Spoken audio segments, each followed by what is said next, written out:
Everyone, welcome back to another episode of Third and 20 Dynasty Podcast. I'm JT without Lunis, but joined by Frank and Jake. We are on season 2, episode 29. We're a couple weeks past Super Bowl at this point. Um, I don't know. I guess I'll just kick it right off for everyone. It's same old, same old. Aaron Rodgers is messing with all of us. He posted some kind of cryptic Instagram message on his story or on his just normal Instagram feed the night before we recorded this, which is Tuesday, thanking his fiance, maybe ex-fiance, who knows, and his teammates, and it all looked very sentimental, which sparked the whole he's either leaving or he's retiring debate. Then today he went on Pat McAfee and was basically like, I'm not ready to make a decision yet. Like, I've just started thinking about all this.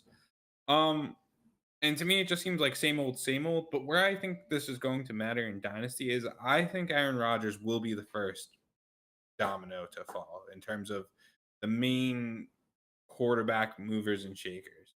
I guess you could say Carson Wentz, if he gets traded, might beat him to the punch. But to me, it's Aaron Rodgers who's going to dictate so much of Dynasty value this offseason. What do you guys think? Yeah, I mean, I think of all the big names, he's the one that's really going to kick it off. You know, everyone's in on all these big name quarterbacks, whether that's Russell Wilson or Deshaun Watson. There's even rumors of Kirk Cousins going around on Twitter this week. So, with that being said, I think everyone's really trying to go get the reigning back-to-back MVP in Aaron Rodgers, and if they don't get him, then they're going to resort back to Russell Wilson, Deshaun Watson, and those other options, Jimmy G, Kirk Cousins. So wherever he goes really kicks it off, and it'll really pave the way for the offseason in terms of the quarterback market here. Yeah, I think in a true dynasty perspective, I'm looking at his value on keep trade cut. He's at QB 16, right above Zach Wilson, right behind Mac Jones. Um, I think with all the uncertainty around him, even though I really personally like Aaron Rodgers, I have him in the third and 20 league. I'm not necessarily looking to move him because he's one of those guys that is just great when he plays, but I think he's a firm hold. Like I'm not sure I'm willing to invest in Rodgers at that price. Um, Now then again, if you could get a little bit of a panic discount because he is one of those guys, especially right now with retirement talks, that a panic deal might happen. Like, would you guys want to go in on a panic deal, or would you be the one panicking and selling? I really don't think it's a guy that I'm willing to take that risk on. He's such a wild personality. You really never know what's going to happen with Aaron Rodgers. And the panic price is probably still a single first, if not more. So at that point, is it really worth the gamble that he does just say, I'm done? Yeah, I just don't think he's gonna. I don't know. Obviously, that's all speculation. I just really don't feel like he's gonna I be don't out think of there. I don't think he's done. I think he's done in Green Bay. I think that's what this post really shows to me is that he's just done in Green Bay and he's going to move on somewhere else, kind of following, the Peyton Manning, Tom Brady footsteps and go somewhere that might have a better chance to win, a good defense, and really high level weapons.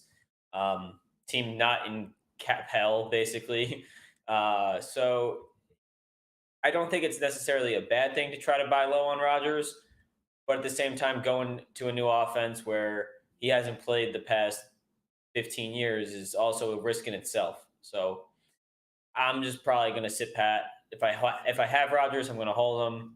I don't think I'll get the price I want for him. But if I'm trying to buy, I don't know if I could do a first plus.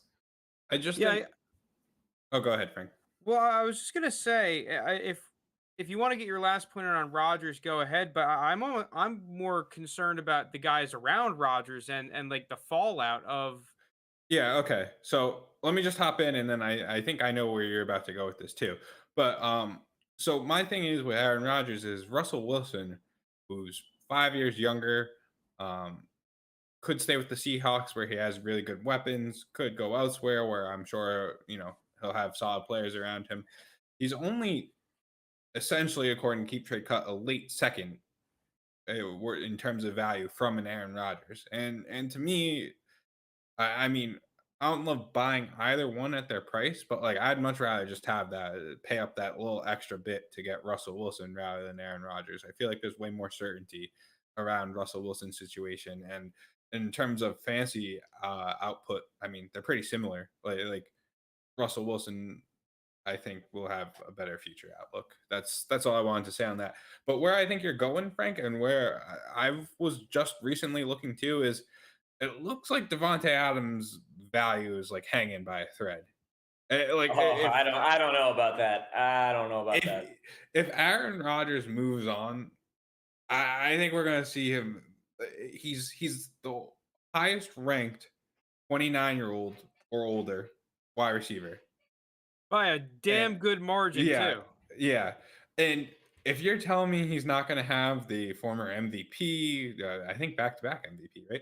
And you know, Hall of Fame quarterback, who, I mean, people forget Devonte Adams' first 2 years like was not a great receiver by any means. Like he did not have much production at all.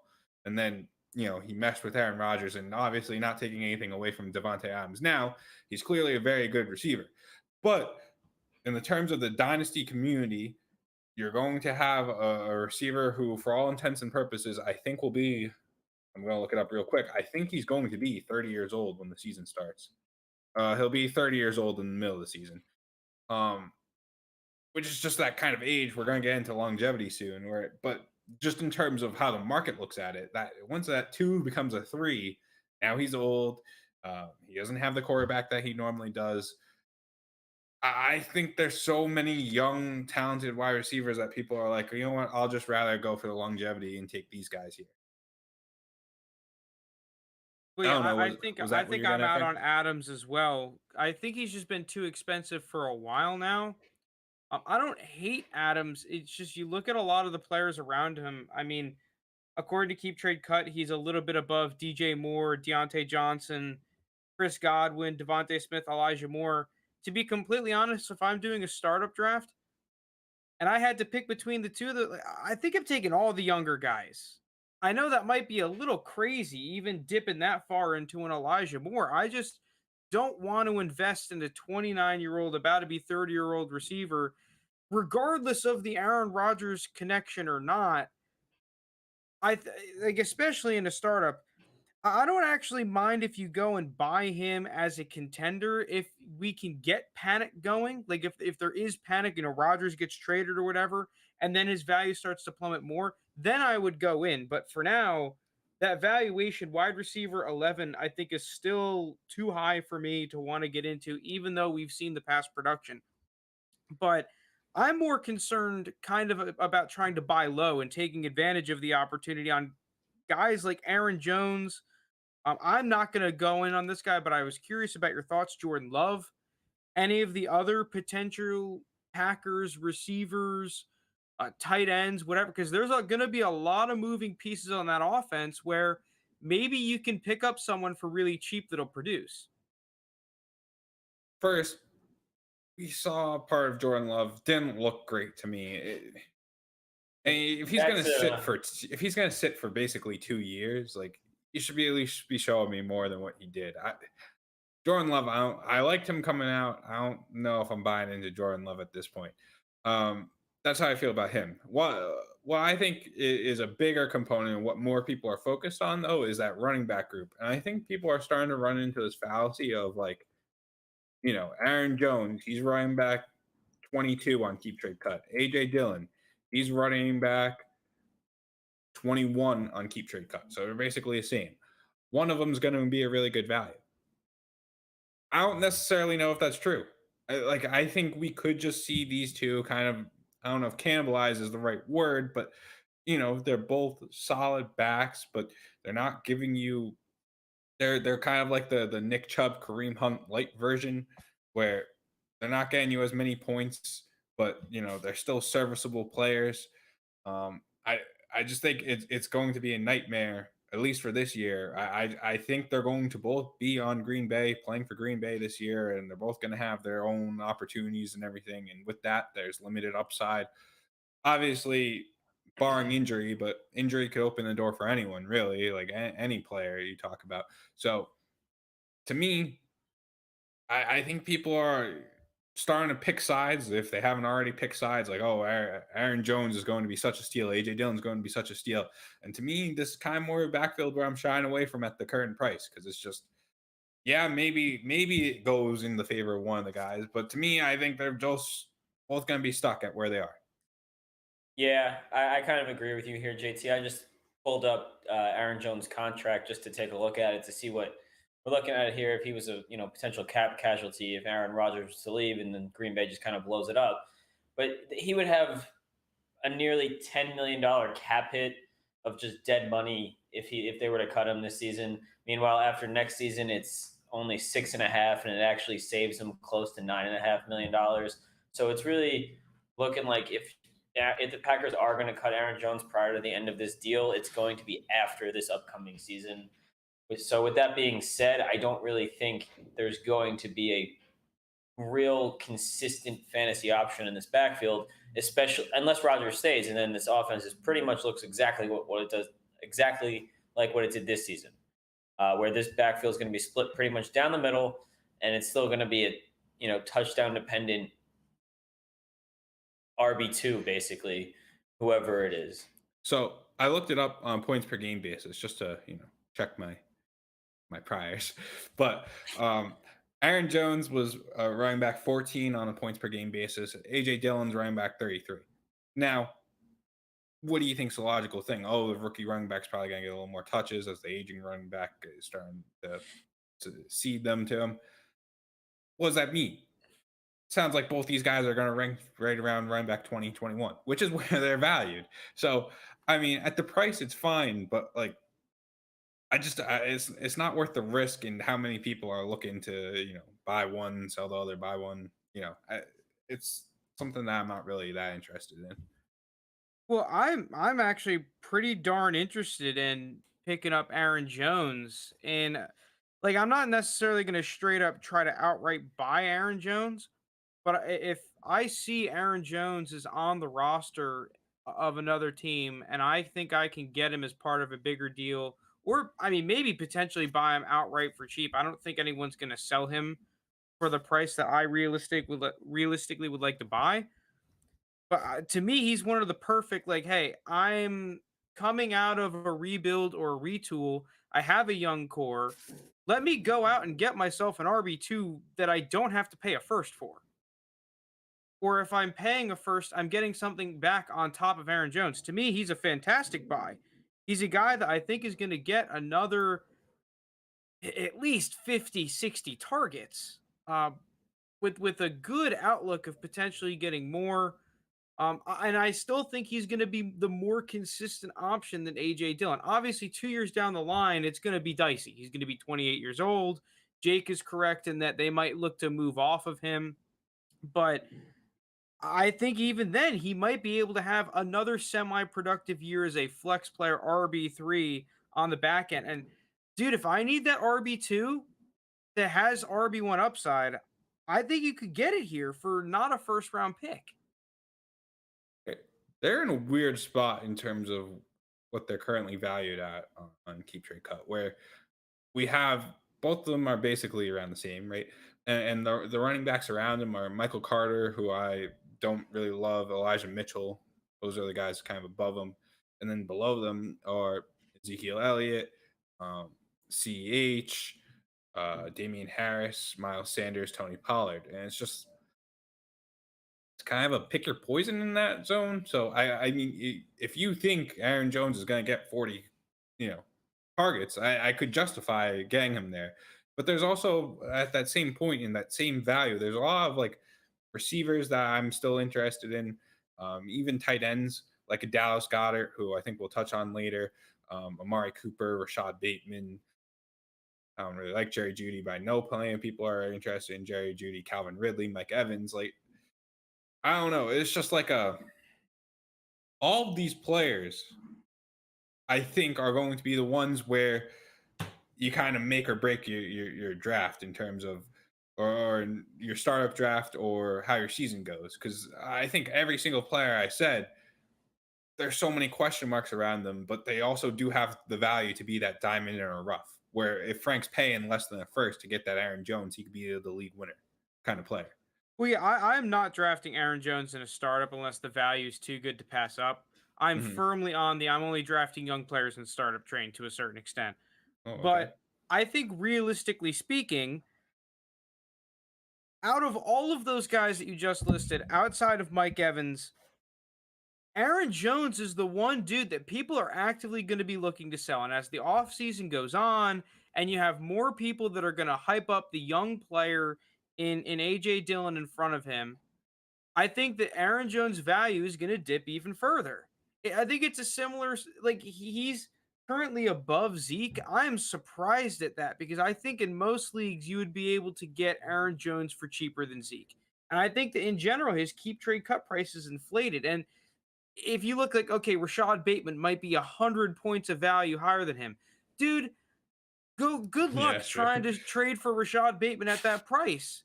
I see on Twitter every day someone saying, just did my model. Rashad Bateman gonna go trade for some more. About to trade all my firsts for him.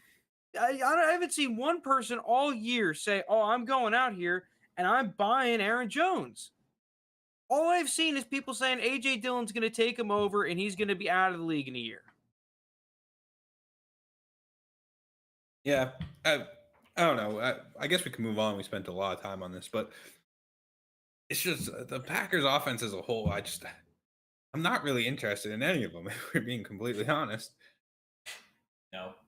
Yeah, but I just still think that if it comes to the point where people are looking to get rid of Aaron Jones because they think I have to cash out now while I can, I think you could get a nice little value get. It reminds me of Tyler Lockett from last year, where yeah, Mhm. you can make up a whole list of reasons why you don't want to invest in Tyler Lockett, and half the teams in the league are automatically going to cancel him because of his age. But if you're one of those teams that just needs that piece to try to push you over, and you say, fuck it, like, I'm just willing to give up the early second or whatever it's realistically going to take, you could get yourself a nice piece. It might not help with your value long term, but it can help you make that playoff push. Now, just putting you on the spot here, Aaron Jones, right? Are you giving up 2.01 for him in this year's draft? No. I think it's completely contextual on where my team is. If it was the No. 3rd and 20 league where I'm actively looking for a running back, yeah, I probably would. Especially, the more I watch these damn running backs this year, the more I don't like it. You know, I came in thinking this might be a deep class, and all of a sudden, every single guy I'm putting X's next to. Well, we'll talk about one in a little bit. Surprisingly, I think I would, just because of how low I am on this draft. But Really? if I mean, I think there's some good value at the receiver position, especially at 201. I don't think necessarily you'll find a running back at 201. If you're really desperate for a running back, it absolutely makes sense.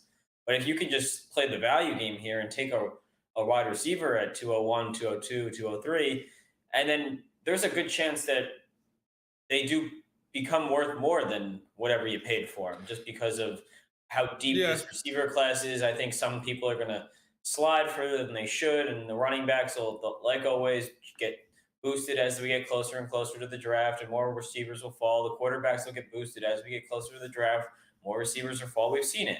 You know, Justin Jefferson's ADP was around 112, 201. Jalen Waddle's ADP was around 112, 201. But these are all guys that are now top 5 really dynasty wide receivers at this point. Well, yeah, I think you just have to you have to be comfortable with your team to put yourself in a position to forego upside for consistency. Because I think we can all agree that outside of injury or AJ Dillon being Adrian Peterson, I don't think that Aaron Jones is just going to disappear whether Rodgers is there or not. You know, yeah. they're paying him a huge contract. He's a good player. Like he's going to play. And Oh, he's he's going and to he's play. in I that don't think receiving anyone's. role. I just think with this draft, if the right players fall through the cracks, which personally I don't believe they will, like I think you're going to see the likes of Dotson and Mechie and them be available at like 201.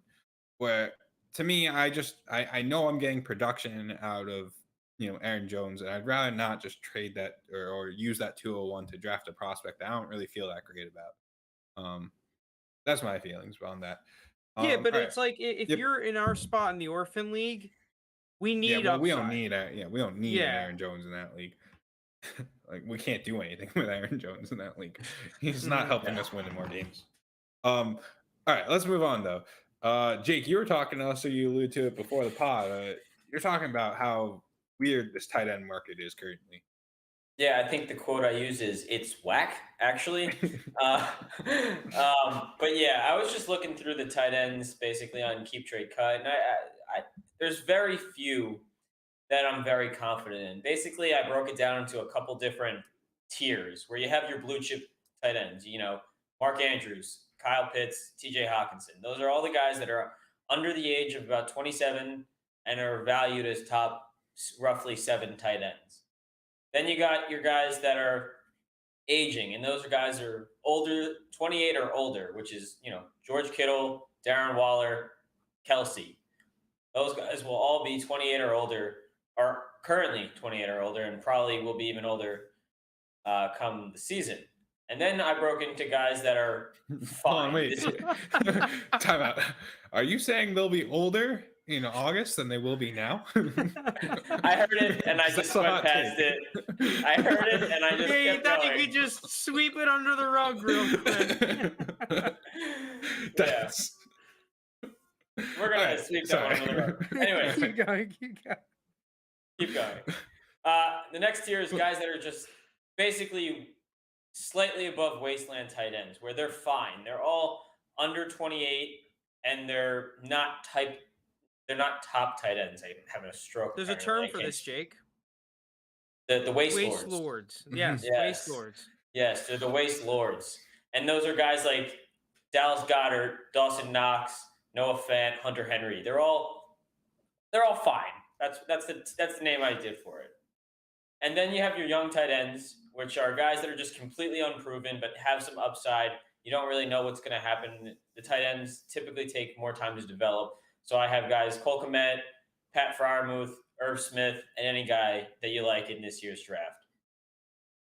But the thing I found most interesting about the tight end market right now is actually how many of them are current free agents and how much the tight end market could actually shift this offseason in terms of, obviously not the blue chip guys or even the young guys, but just all the middle tight ends. Tight ends about 8 through 15 can all be completely different.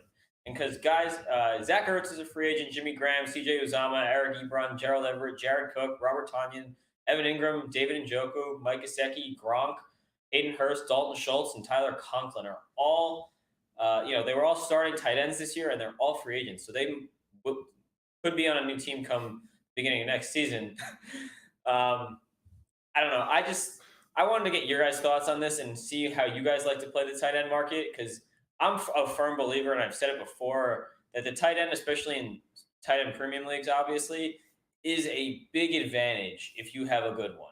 It just sets your team apart from everyone else. Everyone else is playing a wastelander, and you got Travis Kelce putting up, 20 points a week. So I'm a believer you should go and get one of those guys. I don't know how you feel. I'm probably not buying any of these guys until they move. And even if they move, it's a big if I'm buying them, because looking at guys like Evan Ingram, who, he had one of the best rookie seasons. That's fine, I guess. Like he could bounce back. He's coming from a terrible Giants offense. Then you have Mike Gesicki, who, is very athletic, and he had good games when there wasn't much competition for targets. But then once Jalen Waddle started getting involved in the offense, when you had players back healthy, he kind of just disappeared for the team. To me, it's just not worth the risk trying to buy these players at the current price they're at, and I truly don't believe any of them are going to shoot up based on free agency. Like, maybe they'll go up a little bit, maybe they'll have like a stable increase, but it's tight ends. Like, no one's going crazy trying to buy the tight ends other than the likes of Kyle Pitts. So to me, you just wait and see, because nothing's going to be worse than going out and getting an Evan Ingram, and then Evan Ingram going into like a backup role behind, I don't know, like I can't think of one, George Kittle, right, on the 49ers. Like you expect a better situation, and then what does he do? He signs with a competing team, but he's not in that great of a situation. So the market is wonky, Jake, and to me, I hate my tight end situation if I don't have Kyle Pitts. I just want Kyle that's Pitts. pretty much what I've come to as well. I mean, I think guys like Kittle and Waller are like good, but like they're aging. They're both going to be over 28 come the beginning of the season, and at that point, you just don't know when the wall is gonna or the cliff's gonna come. You don't know how quickly they're gonna fall off. You don't know what's gonna happen. They're more susceptible to injury the older you get, and on top of that, I don't really want to go invest in any of those guys in that fine category. It's just like something that you're going to have to overpay for that's not worth it, in my opinion. It's just you're going to find a middling tight end that's just as bad as everybody else, and you overpaid for him. Even some of the blue chip prospects outside of the blue chip tight ends, I should say, not prospects, but outside of Kyle Pitts, we have Andrews and Hawkinson in that category, and I don't want to really pay up for those guys either. Well, that's interesting that you say that because I was talking to Frank a couple days ago, and Frank, I think you're looking to buy Hawkinson. Well, now I seem to be somehow in a position. It's not like a strategy of mine necessarily. Like I don't neglect it, but I feel like in a lot of my leagues, I'm comfortable with my tight end scenario. In our orphan league, we have Kyle Pitts. I've got Kittle in a bunch of leagues. But yeah, I am all in on TJ Hawkinson. And to me, TJ Hawkinson, I feel like right now is one of the few players that I am willing to shell out a lot more than his keep trade cut value to get. So I guess my answer is listen, I'm going to go try and get TJ Hawkinson. And then failing that, I actually like Dallas Goedert. I'm actually quite offended you called my guy Dallas Goedert a waste lord. I think that he's a tier above the waste lord and is like, I mean, Dallas Goedert is exactly what he is. He's fine. I don't think he's really going to be a guy that really sets you above and beyond at the tight end position. He's going to have his good games. We've seen that, and I think he's a very talented player. But at the end of the day, he's going to finish somewhere in that wasteland. He's going to finish tight end about 7 to 15. His PPR finishes so far 2010, 2011. He didn't. Yeah, I think he's going to have a pretty darn good season this year upcoming. And everyone's saying the same in that thing. Tight end one spot. Yeah, well, the thing is that I think you could still get Dallas Goedert for a first in some tight end premium leagues. I mean, I think that's a very doable. Yeah, exactly. It's like I think the question is more so which tight end do I get, and do I want to spend cash on tight end? Because tight end's not a sexy position to buy unless you're getting Kyle Pitts or Mark Andrews right now, right? Or kind of TJ Hawkinson, right? This is a position where you want to be able to neglect it so that you can spend all your draft picks and your players and your assets on receivers and quarterbacks and running backs, right? But I agree with you. If you're in a tight end premium league, go and get yourself a tight end. It's one of the things that it's funny, and I think in both real life and in fantasy football, it sets you apart. I think tight end is very neglected. I like a lot of these tight ends. I think George Kittle at his value is good. TJ Hawkinson at his value is good. Kyle Pitts, if he's attainable. Darren Waller I'd buy. Dallas Goedert I'd buy. The Muth is a little pricey, but I think he's good long term. Noah Fant, I think, is a great buy right now.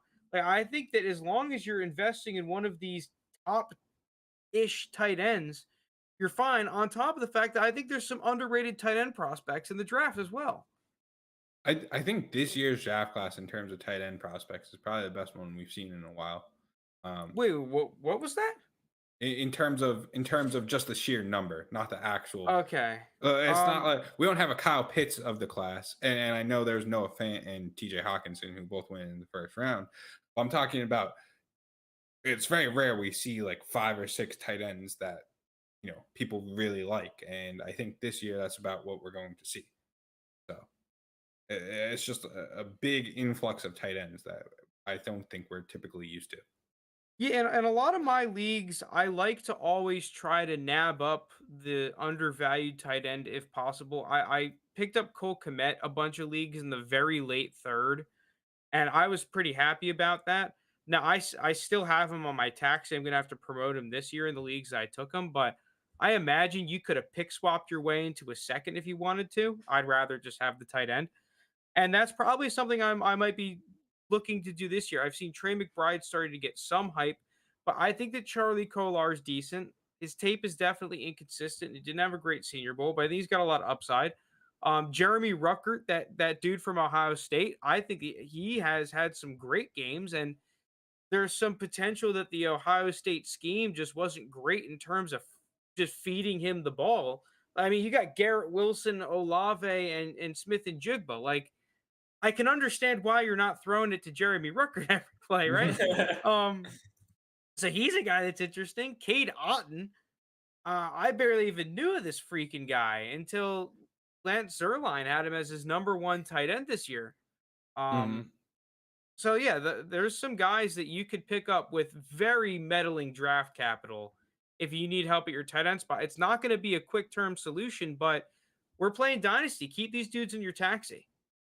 And I've said that on previous episodes. I know if you just invest 1/3 round pick every year in your rookie drafts into a tight end, whoever it may be.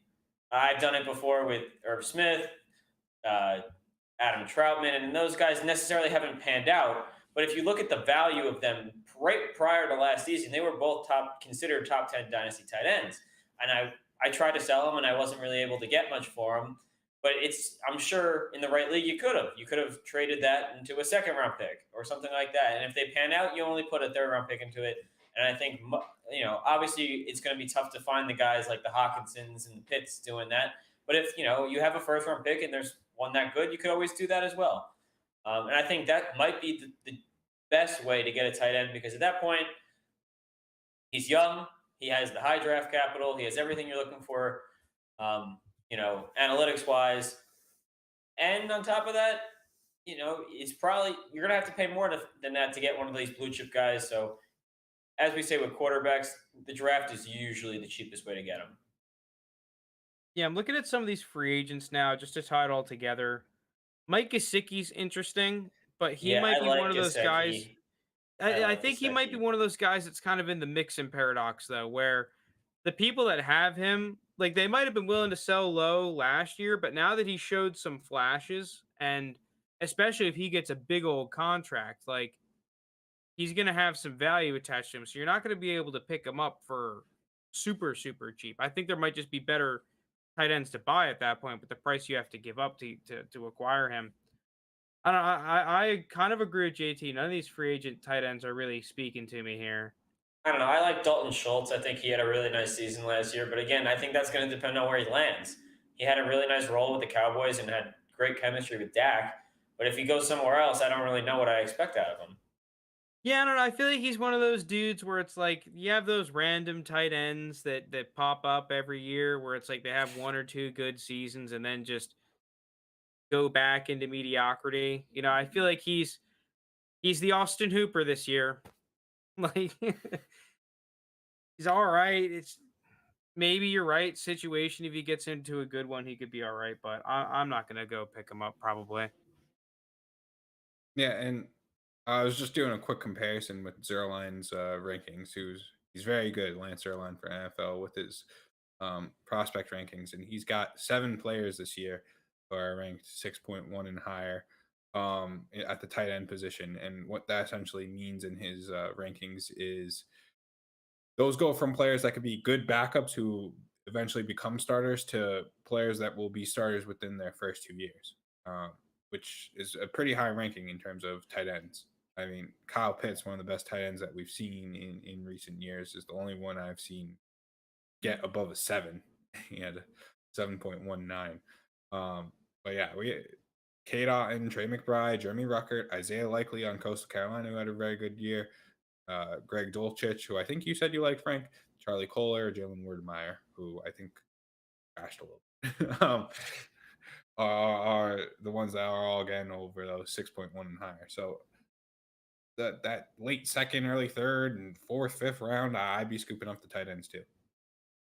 I'm in a 1 QB league, and one team is Pitts, Hawkinson, and Freiermuth. Should I be looking to get one of them? Yes. Yeah, I mean, I'd try. If he's a dude that just loves tight ends, good luck. But I mean, I just said I'd throw out an offer for Hawkinson easily. The thing is though, is that I'm not really one of those people that's a huge believer in, oh, you have a lot of receivers, I'm gonna trade you what you need. Like I feel like that only kind of gets you so far in trading. It depends though. It's very contextual because um I think there's a big difference between having a surplus and then having just good tight ends. Like to me, this guy's more so in the good tight end category than having a surplus where he needs to get rid of them.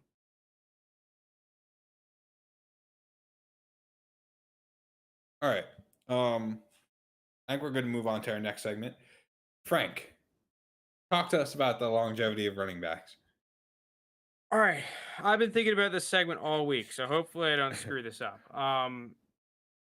Longevity of running backs. I think that in the dynasty community, I personally believe that there's a big fallacy with the longevity of running backs compared to receivers that's been going around for the past couple of seasons.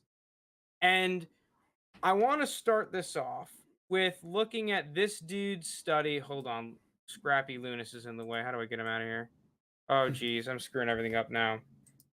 Hold on a second. All right. Let's start this over. So I think that there's a big fallacy with the way that the dynasty community is valuing older running backs, and most specifically the really talented older running backs. So this dude, Ice One Wiz, 5 years ago, looked at all the running backs from 1987 to 2016 on Pro Football Reference, all the ones that had at least 8 starts and 500 career yards. Right, basically anyone who's going to be relevant in terms of fantasy football. And one of the conclusions of his analysis was that for any of these running backs, but the ones that started 16 games, after 20 games, the wide receivers have about 8 to 10% more shelf life than running backs, which seems pretty high. But when you think about it, if you're someone who plays 10 seasons and you play every game, that's one extra season, which I don't think is as high as the community is making it out to be. And then I feel like when you look further into it and you look at some of the top tier running backs of older, like the mid 2000s especially, right? Some of these really talented running backs, not Arian Foster, but LaDainian Tomlinson, right? Hall of Fame caliber running back.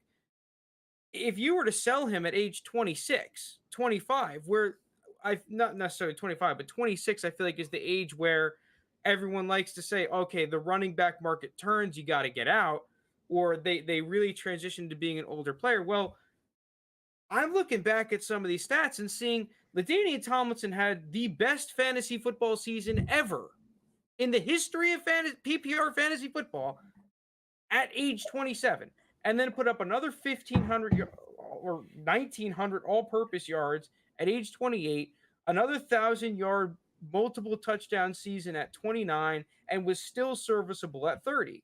Okay, well, let's go. Priest Holmes. Another dude didn't get started until he was 28, 29, 30. Clinton Portis. Like, I mean, if you're looking on the screen on YouTube, you can see that these guys all have production into their 30s. Sean Alexander had his best season at 28 years old. And I'm just going to scroll through them to really get my point in. Fred Taylor, Jamal Lewis, Tiki Barber, another guy, didn't even get going with his great seasons until he's 27 years old. Adrian James. And it's funny because I looked at a list of who some guy thought the top running backs from the 2000s were. The only guy who didn't have success in that age period of time, like 26 onward, was Ricky Williams, who you can make the argument had just a lot of crap going on off the field. That was one of the reasons for it. And okay, so where am I all going with this? I don't think that every single running back age 26 and beyond is going to be good. I think the ones that are truly talented are going to be good. So where has the narrative come from? Right? Because if all of these good Hall of Fame, borderline Hall of Fame caliber running backs had success later into their careers, Why is the community saying that they are going 26, they're going to explode, 27, you have to get out? Well, if you look at the running backs drafted and playing from 2009 to 2014, specifically the ones drafted that would be older about now or the past couple of seasons when Dynasty took off, it is just a 6-year period of garbage in the top 50 picks. It's horrible. So I went through all of the running backs drafted in the top 50 in the from that 6-year period, 2009 to 2014. I deemed 3 players to be worth their draft capital. One only kind of. That is Mark Ingram, Doug Martin, and Le'Veon Bell. And I can go through the list of busts real quick, or not worth the draft capital. No Sean Moreno, Donald Brown, Beanie Wells, CJ Spiller, Ryan Matthews, Javid Best, Ryan Williams, Trent Richardson, David Wilson, Isaiah P., Gio Bernard. 2014, there wasn't even one taken in the top 50. But Bishop Sankey was like 51, so it's not like he's necessarily cutting it either. That list hurts. Oh my God, it's horrible. And I mean, obviously, with this group of players, you're going to say, well, yeah, running back shelf life isn't great. You know, Ryan Matthews ain't playing until he's 29. I think it takes teams long enough to realize that this guy is not a Hall of Fame talent. You know, he's not. I'd rather pick a new running back. And then on top of the fact, the only good running backs that were around, Mark Ingram is like the only dude that had longevity. Doug Martin had 2 good years and then was basically out of the league, right? Within 5 seasons, he was done right around that 26 age mark. Le'Veon Bell, the other hit, was another dude. Once he left Pittsburgh on that second contract, he had like maybe 1 good year with the Jets. 26, he's done. And then we had to make up for that with the guys like an Arian Foster, who came into the league, had some success, had a ton of injuries. By 26, he's done. So to me, all in all, and this is where, after I'm done, you guys come in with your opinion on this. Jake's going to disagree with me because he's the sell-all running back to 26 guy. But I think that the narrative has gone too far, and there could be some serious arbitrage value opportunity because you look at the classes recently, 2016 running backs, the 2020 running backs, this past group of running backs in 2021. These are some seriously talented running backs that have been into the league, way better than that list of running backs from 2009 to 2014 that I think could have success later into their career. Guys like a Nick Chubb, Saquon Barkley, and so on.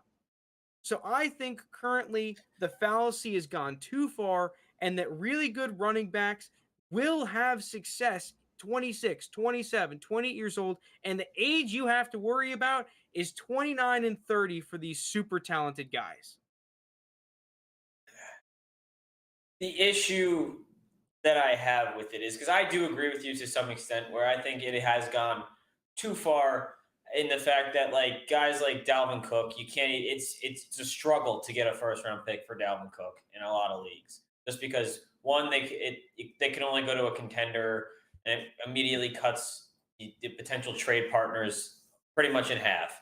So it's difficult to find a partner for it, and it's difficult to get a significant value that you feel is worth trading away a guy of Dalvin Cook, Alvin Kamara, guys like that. But at the same time, I think the NFL has changed to an extent. All the guys that had this, long careers were all in that early 2000 when a lot of times the best player on your offense was your running back, where you handed the ball into it 30 times a game, and that was what you did. Now the game's changed a little bit, and it's more pass heavy, and teams don't want to pay their running backs. So I think you see running backs change teams more, and I think you see running backs, when they change teams, they don't have the same success they did on their original team that drafted them. I think there's a lot of different factors here that just weren't taken into consideration when you're saying, these running backs. Obviously, the running backs you named, they weren't good and they weren't worth their draft capital, and that's a large extent of why people have this theory. But at the same time, we've seen it where they just naturally players begin to get more injured as they get later into their career, especially running backs who every time they touch the ball get hit to some extent, whether that's getting tackled, or that's just bouncing off a block and going 85 yards to the end zone. It doesn't matter. They're getting hit every play. So it's just one of these things where I don't think it's worth the risk from a dynasty perspective of holding on to them when you could sell out, 2 years. Like I said, 2 years too early, realistically, maybe. Maybe it's 5 years too early. But if you get the good value, your dynasty team is going to be better for it. And that's realistically what comes down to at the end of the day. Yeah, but I just think, right, I'm going to bring up a little chart. This isn't the exact chart that I'm looking for, but if you look at one with more recent data, it'll say a similar story where if you look at the bell curve, at age 26 and 27, these running backs' production is generally higher than the ones at 22 and 23. Okay, very recently, yes, you have the Jonathan Taylors, but I don't think that's going to change for a guy like Jonathan Taylor. I think come 26, he's going to be better than he was potentially now-ish. I mean, maybe not this season because he had a crazy season. Well, that's the point, is that at 26 and 27, these guys do still have some value where you can get out if you wanted to. Once they hit 20, once you hit 28 or 29, you can't do anything with them. They're going to die on your team. My argument is that a lot of these running backs are having their best seasons at 26 and 27. If I sold LT too early, okay, cool, I might have gotten 3 first, but I might have lost out in the best season in fantasy football. Same thing with Sean Alexander, and the same thing with Fred Taylor, and the list goes on and on. Adrian Peterson after he tore his ACL. I think that the fact of the matter is, for the really talented running backs, okay, yes, get out early on. I think Dalvin Cook potentially is a guy that I would get out early on because I don't think he's in that upper echelon of insanely talented running back. I think he's a good player. I'm not saying he's bad, but I just don't have him in that Hall of Fame gold jacket or borderline gold jacket caliber. But that's my point is, at age 25, you would have said that selling Le'Veon Bell was an absolute horrible mistake. Coming off one of the greatest seasons in fantasy football history. It's one of those things where you don't know what's going to happen. Teams don't pay their running backs anymore. Very rarely do they actually go out and pay their running backs. And that's just something that monster deal. I mean, I feel like teams haven't paying their running backs though. If I could jump in, I do. I think we just saw Joe Mixon, Christian McCaffrey, Alvin Kamara.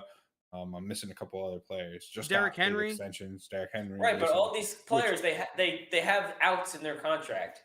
Right around that age of 26, 27, outside of, the horrible contract that the Cowboys gave Zeke. But I just think where I'm, you guys got me on the fence here, right? And I just, I guess I have, sincere questions in terms of, okay, but how we know the difference between what could be, Derrick Henry, where he's going off and going crazy now in his later years compared to when he watched. Or say a Nick Chubb ends up being better in these next couple seasons, but how we differentiate those from the likes of Todd Gurley, who had crazy good season and was a great prospect, drafted high, was one of the best players at his position. How we differentiate that from a Melvin Gordon, who prior to even going to the Broncos was having one of his best seasons following his holdout on the Chargers. There's just a lot of these players right now who are really good prospects that it goes back to the fact that all these teams are more willing to just use a two-headed backfield and not worry about having one guy that they're going to hand the ball off to 30 times a game, like they did in the early 2000s with all those guys you named, Edgar and James, Sean Alexander, all those guys that are just that's what they did in the early 2000s. They turn around and they hand the ball off to these stud running backs 30 times a game, and they let them just beat down the defense until they finally broke 1, 2, whatever it was. And the game has evolved. It's not the same game as the early 2000s. Yeah, but I think that the players, their length of time in the league, and the fact that talented players, especially running backs, I don't think their bodies have changed to the point where come 26 they're done, especially if they're in a committee. To me, someone like Christian McCaffrey, right? He's getting discounted right now because of injuries and the fact that it's starting to get to that age where people are saying, hey, this is going to be his peak value, so I could get out now. And instead of investing in it's already happened to Zeke, Derrick Henry, it's going to be happening too. But I think that the overreaction has gone too far. I'm not saying that every single good old running back is going to produce, right? What I'm saying is that the community is wildly overreacting to a running back turning 26, and you might be able to get running backs for way cheaper than you should be who could potentially have their best years yet. And that doesn't mean I'm saying go out and buy Zeke, because I think that Zeke is one of those dudes. Like, the guy looks fucking washed, right? The same thing happened with Todd Gurley. It's not like a mystery at that season after Todd Gurley when he went crazy that he wasn't as good. That proves. I think all those guys you just named prove my point. You just named Todd Gurley, who had one of the greatest seasons in fantasy football history. Zeke had one of the greatest seasons in fantasy football history. Christian McCaffrey, same thing. And all these guys to come 25, 26, 27 are now guys that everyone's like, oh, their value might be too low because everyone's discounting. There's a reason. There's a reason. And we've seen it in the NFL shies away from these injury-prone backs. And once they hit that age, it just starts to happen naturally. And they're not going to pay them. And then these guys are going to become part of a committee and not be worth what they were. And you can't get anything for them. That's just how it is. And I understand why you could say that. And you have guys like Alvin Kamara, who we haven't seen it yet. He had his a little bit of injury, but nothing too bad. But now without Drew Brees, without Sean Payton, what happens to him? No one knows. And it's one of those guys that, like, he's 26. He could still have a great year, or he could turn to Zeke. Like, it's one of those things. You don't know, and I'd rather take the value and just cash out. All right, well, let's play a quick game here, and we'll see if we're overreacting and underreacting.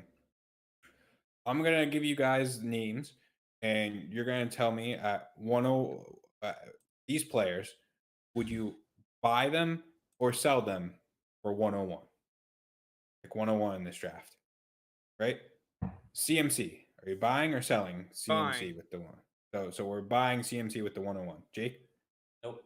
Give me you're selling CMC for 101? Brees Hall. I'd be on team buy. Alvin Kamara. Brees Hall. Are we just going to use Brees Hall? We could use Brees Hall for this. I think that's 101. So. Well, the suspension thing is a little weird, but that's close. I think I'll go Kamara. Dalvin Cook. Brees Hall. Brees Hall. Joe Mixon. Brees Hall. Interesting. Derrick Henry. Brees Hall. Brees Hall pretty easily. So in terms of that, I think we might be overreacting.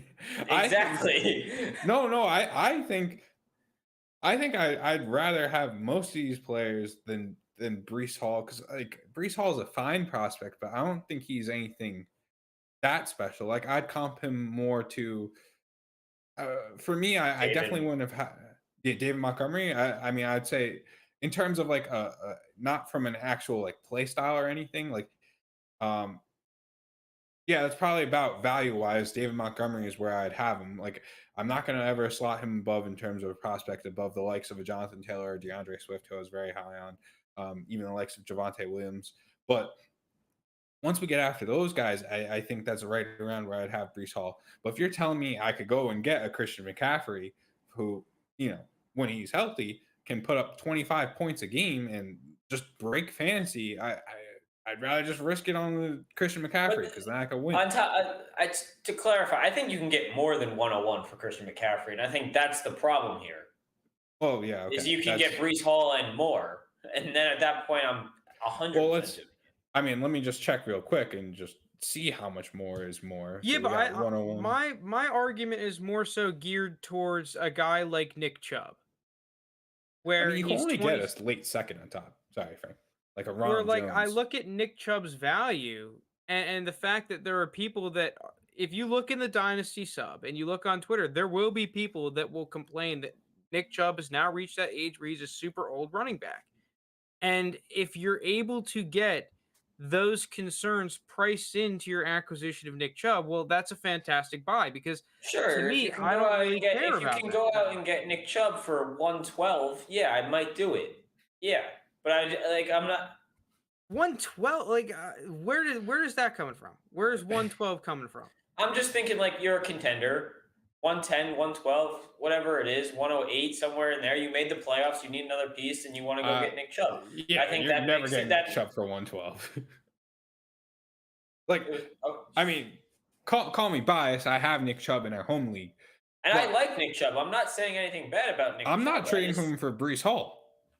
Like that might be crazy, but I'm not trading. I thought about it. I thought about, okay, like it doesn't make sense for the person in our league who has the 101. But I was like, would I offer Nick Chubb for this 101? And to me, just the risks of Brees Hall, I don't know where he's even going. I don't even know if he's my 101 currently. Um, just the risks of what he's worth and what I think Nick Chubb could be, where we've seen Nick Chubb has in 4 straight years put up, okay, in 3 straight years has put up top 10 running back numbers. He was running back 15 in his rookie season. Um, I, I don't know. This is a guy who does not have that kind of wear and tear like all other players do. I think this is an offense that we've seen runs better when they go through that run game. Even a healthy Baker Mayfield, I think, should help this offense. To me, I think you do have another 3, 4 good years, like really solid years, where he outproduces Brees Hall. And then what happens is I traded Nick Chubb for less production, and now I have another player who's now 25 years old, 26 years old after the 3, 4 years. That is not going to get me much. He's going to be the likes of a David Montgomery in a year, which I don't think will be that crazy. Like people might be saying he's a good buy, but he's a good buy because you could get him for 203 in the draft. I don't know. Give me the production now is basically what I'm saying. Which Yeah, I agree. is not typically what I go for, right? If this was a different year where we had the Bijan Robinsons and um I don't know, give me any other name. Even Tank Tank Bigsby and all Bigsby, he's that. close. Trayvon Henderson is someone Yeah. like those guys, like give me those guys, right? But this is just a year where we don't have those kind of prospects. We don't have those prospects. And Nick Chubb was one of those prospects. So I'd rather just have Nick Chubb. Yeah, like I feel like my argument is more so like, okay, if I have an Antonio Gibson, um, yeah, I would love to try and move into a Nick Chubb and some, if possible, because apparently you Sure, could I do that love on that keep move. trade cut. That's fine.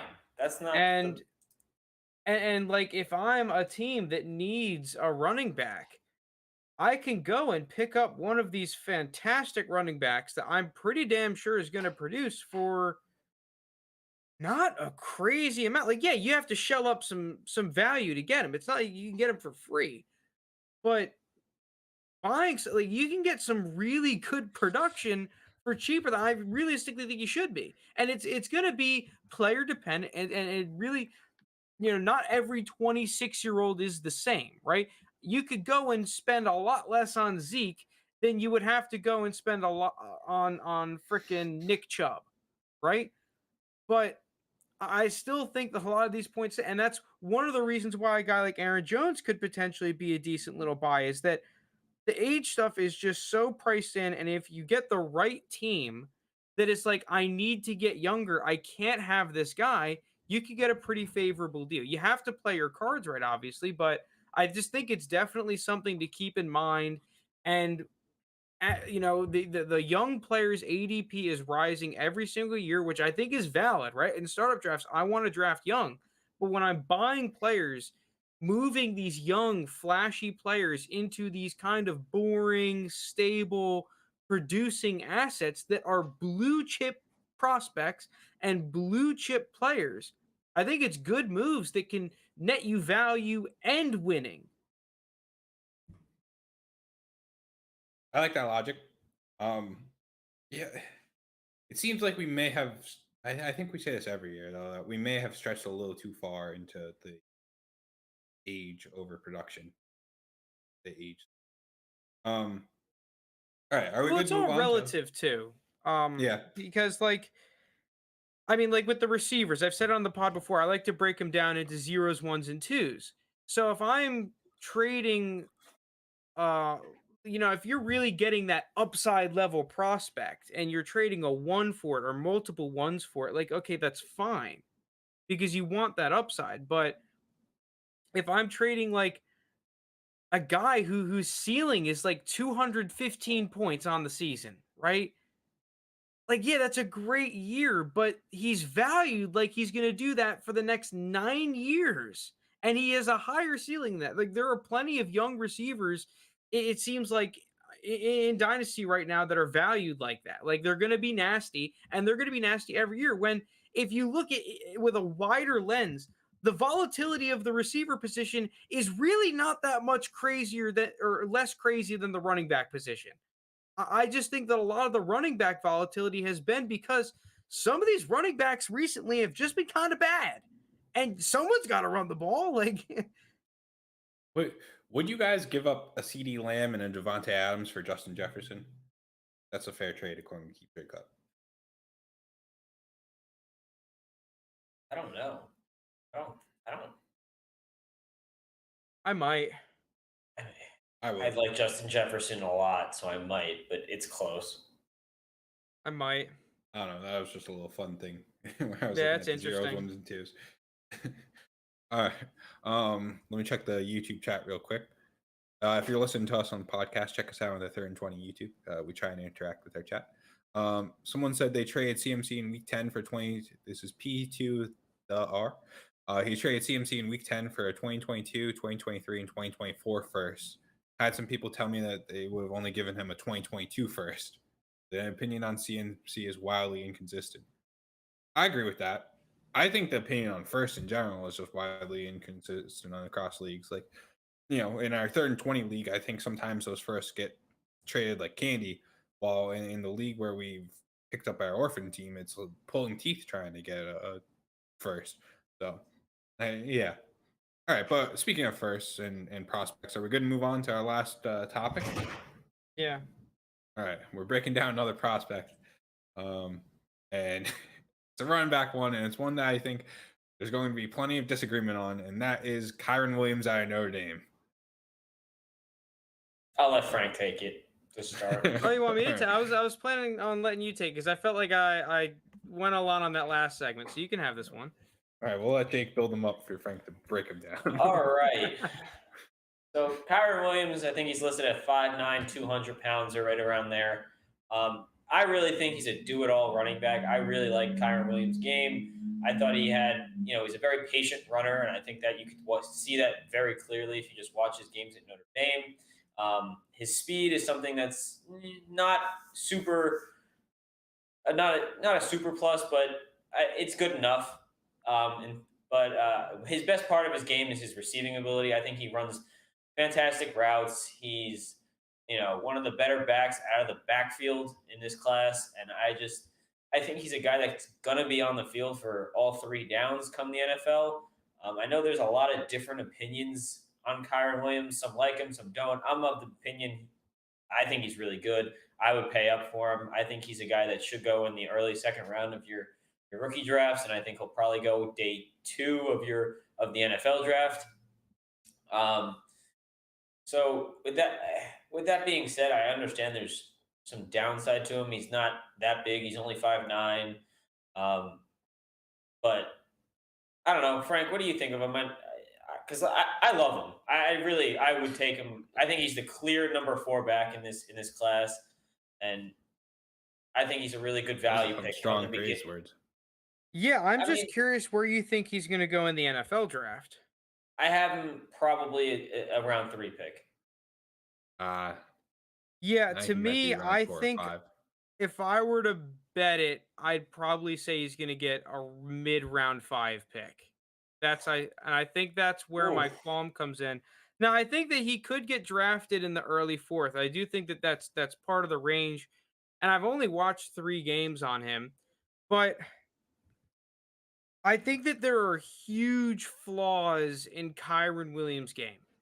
The first is that, yes, he's a patient runner, but I think that you can confuse patience when watching him with kind of just underdevelopment, like poor vision.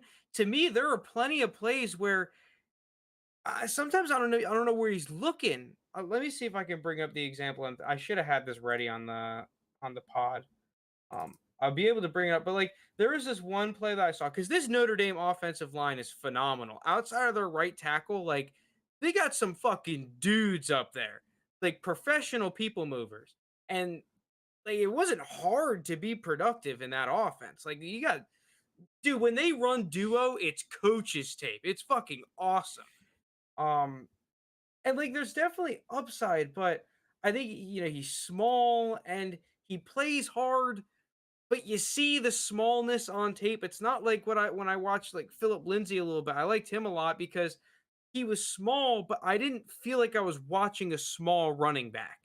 When he hit people, like you were just like, dude, what the hell? Like, how is he generating that much force? Like, not that Kyren Williams doesn't do that. Like, pound for pound, he's a good player, but he doesn't play that big. He plays within his body, and I think he's a fine player. He just doesn't really fit the NFL. I think that that's more of my problem with him. I don't know. I think Uh, I think he definitely has a role in the NFL just due to his receiving ability alone. Yeah, but what's that role? I think if I'm an NFL GM, yeah, he could have a role in the NFL as my second or third running back that I bring in to give a guy a breather. Maybe I can bring in on some looks, depending on who my other running back is, to see if I can. Okay, yeah, he's got good routes. So maybe if I'm going up against a team that runs a lot of man, and I think I can get him a one-on-one against the linebacker, yeah, maybe I'll drop a play or two for him here and there. But I don't think that this is going to be a guy that's going to be able to get consistent workload at the NFL level. I think that that's being hugely optimistic. That's just my take on it, though. Let me so find this one play. all right, while you're pulling it up, I'll just I do have similar concerns to Frank. I think what's interesting, Jake, is you have him as your running back 4, and who I already mentioned on the pod, Lance Zierlein for the NFL. He has him as a running back 10.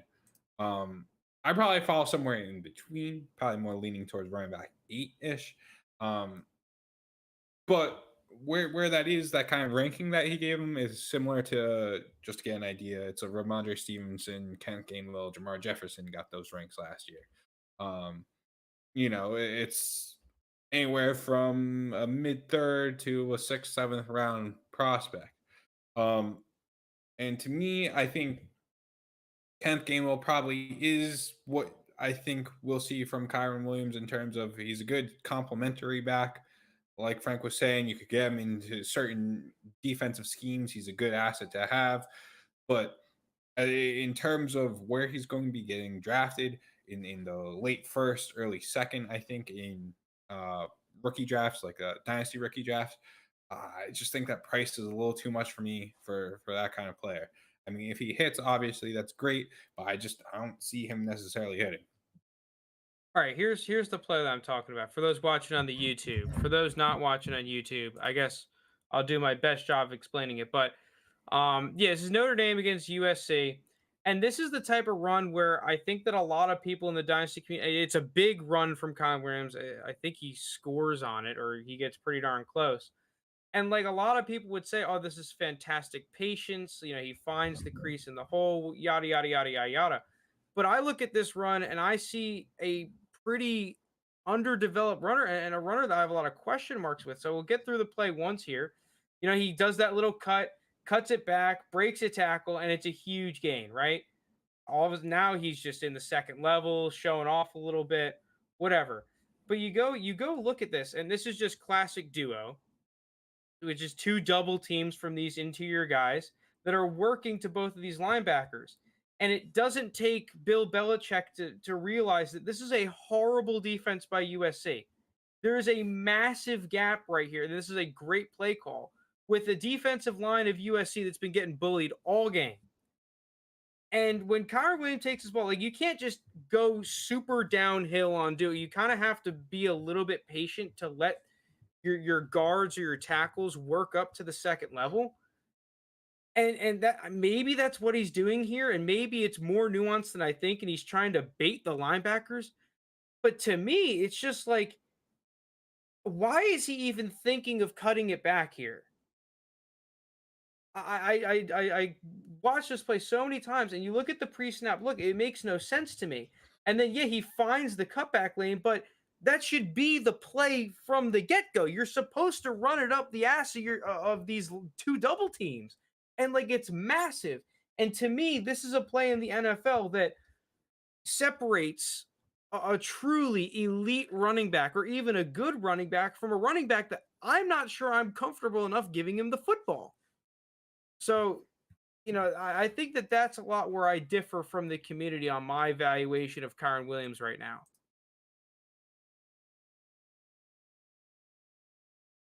He was also, that Notre Dame offensive line is notoriously really good. So, Oh, you want to see another clip of this offensive line and where I was pissed off at Kyren Williams? It's the same game.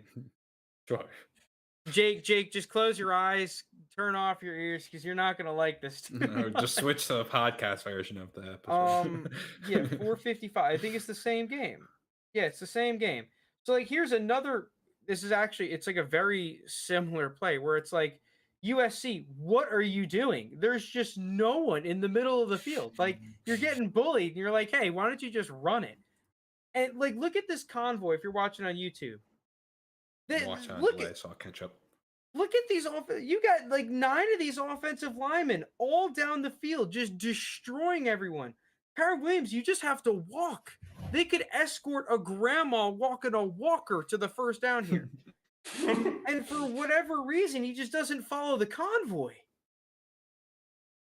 And it's like, dude, I just get confused. I get frustrated because I agree, Jake. I do see some of the upside, and I do see some of the flashes that you see, and I do see a good receiving back and whatnot. But to me, I have way too many question marks. I have an easy day 3 grade on him, and where he's going at in mocks, I am staying far away. I guess where would you take him in a rookie draft? That's just what that's my question then, because I have him personally as somewhere around the 202, 203 range where I think he should go. But I'm very high on him, obviously. I think he's going to be a guy that's going to translate very well to the modern NFL, where he runs out of the backfield, he gets carries, because I think realistically he can run inside and run outside. I think he does a lot of different things very well. Obviously, he's not the perfect back, and we've seen it. You pulled up 2 clips where he shows where he's flawed. But I think with some good NFL coaching and stuff like that, he could get to that next level that you don't think he can get to. But so where would you take him is my question. So I would love to sit back and take him more at 208. I think that would be fantastic. Well, if you were to ask me, if we were doing a draft right now, where would my value of him be? Probably a very early 4th or very late 3rd. Then again, I could be wrong. You're talking in a rookie draft. In a rookie draft. In the 4th round of a rookie draft? Yeah, early 4th, late 3rd. I liked Ramondre Stevenson more than him, and Ramondre Stevenson was going mid 3rd. He was a day 3 guy. Now, once again, I could be wrong, right? I'm not a professional scout. I've been wrong before. If he ends up going in the 2nd round of the NFL draft, I'm gonna have to pivot a little bit and lick my wounds and say, okay, I was a little bit wrong. I'm gonna have to bump this guy up. But as of right now, I hate him as a 2nd round pick. He's everything I despise in a 2nd round pick. Wow, strong words. Right okay, I got a little carried away there. I was thinking of it. And I'm like, this is gonna sound great. I think the issue to me is I think he's going to be drafted in the NFL draft in the late 4th, 5th round, mid 5th, roughly, early 5th. What is pick 150? Sure. Where is that in the 5th round? Is that early 5th? By that, I don't know. With the compensation picks, I might even still be a 4th, just based on all those picks. I don't know how it works anymore. It's probably an early 5th. But yeah. So where I'm going with that is if he gets drafted around there, probably not touching him until mid 3rd-ish. Like we were saying earlier, I want most of those tight ends before I want Kyren Williams. I just think they're better bets. Similar. If he hits, it's in a high upside swing, I guess, theoretically, but the expected outcome, I think, is lower on the likes of a Kyren Williams. Sure, and I think similar to what Frank said, if he ends up being, a 4th or 5th round picks, I'll have to, turn back on the tape and see what I did wrong. Yeah, lick my wounds and see what I did wrong here, because I still, like I said, I think he's a pretty solid 3rd round pick, and I think he's a guy that teams are gonna want. If I'm wrong, then I'm going to have to adjust my value here in rookie drafts. So P2 Thar or the R says if Kyren Williams was flawless in the run game, he'd be head and shoulders above every prospect in the draft. Every player has flaws. I agree with that, but the problem is that I think that he has major flaws, more so than a lot of the running backs that I've liked and graded the past couple years. I don't see Williams dropping out of the second round in dynasty leagues I am in. I don't know. Well, it's one of those things like if he does go day 3, like me and JT are thinking, and he goes to a really crappy landing spot, like he's probably going to be way out of the second round. But then again, he could go day 3, but let's say he goes to the Falcons, and the Falcons have no one with even a pulse at running back. Well, yeah, he's going to stay in the early second probably, right? Just kind of like Michael Carter was. Well, so where are we running? Like, is he better than Zamir White? Is he better than Brian Robinson? We just watched Tyler Algier. Like, where I we mean, have that's him? my question mark. I'm trying to figure out if he's better than Tyler Algier or not. I've actually really been struggling on that because I like Kyren Williams' tape more than I liked Algier's, but I can recognize the fact that Algier is physically way more of a back that I would be into drafting. I recognize that this guy has not been playing running back his entire life, so there's going to be, I guess you can expect more flaws as a pure runner in Algier's game and be just a little bit okay with it. I guess he gets a little bit more of an excuse, is the right way to put it. To me, Kyren Williams, I watched some of these runs and I think he gives up on the run scheme at times too quickly. I really question his vision, and I just question how he's going to translate because of these flaws, on top of the fact that he's undersized and he's not super fast and he's not ridiculously shifty. Like, how is he going to fit? And why am I putting my pick into him over one of these receivers, especially in the early second? But I mean, it's a running back, dude. The thing is with running backs is that if they hit, a lot of the time they hit. They have massive value increases, right? Look at Elijah Mitchell. I didn't think he was going to be a 3-down back either. I mean, he was someone that I liked, but I liked him more as like a receiving back. And he's like the farthest thing from it. Do you think he could end up being like a James White type of player, though? I mean, I think that's a possibility. I mean, I think that's his floor. I mean, that's basically the worst case scenario is he's James White. He's a receiving back that gets not a whole lot of rushing. I think his worst case scenario is being Boston Scott, bud. Okay, fair enough. I thought James White's which is a worse James White. So yeah, I guess. James White's a solid player, I think. Yeah, I mean, James White is good. But with the fantasy relevance, you're not feeling great starting James. I guess in PPR it's a little more justifiable, but you're not feeling great really putting James White in your starting team. I'll say that's kind of what I expect from him, though, is a slightly worse James White. I think if he went to Wisconsin, it would have been a perfect fit. I didn't look at Kyren Williams' production numbers. Did this guy just have nasty stats? Yes.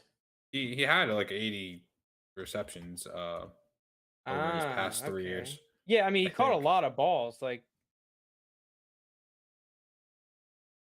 995 rushing yards, 42 catches for 359 yards. Yeah, he was definitely a nice. I'm actually surprised. I thought he would have had more receiving output.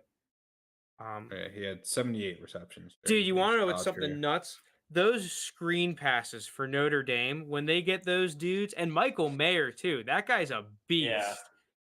I texted we have a group chat. Like, I texted them after watching that USC game. I'm pretty sure I was like, dude, Michael Mayer is just a beast. I wasn't even watching him catch the ball, just as a blocker. Like, oh man, he looks good. I mean, I've watched a couple of Notre Dame games before. We noticed him too when we were watching Tommy Tremble last year. Oh yeah, this guy's the real tight end. Yeah, so. Dude, he's a monster. The tight ends coach for Notre Dame said, now this is becoming a Michael Mayer segment. He said last year when he was a true freshman, Notre Dame's had some good tight ends. He said that was the best tight end he's ever coached. I mean, we're talking about guys like Eifert, Komet.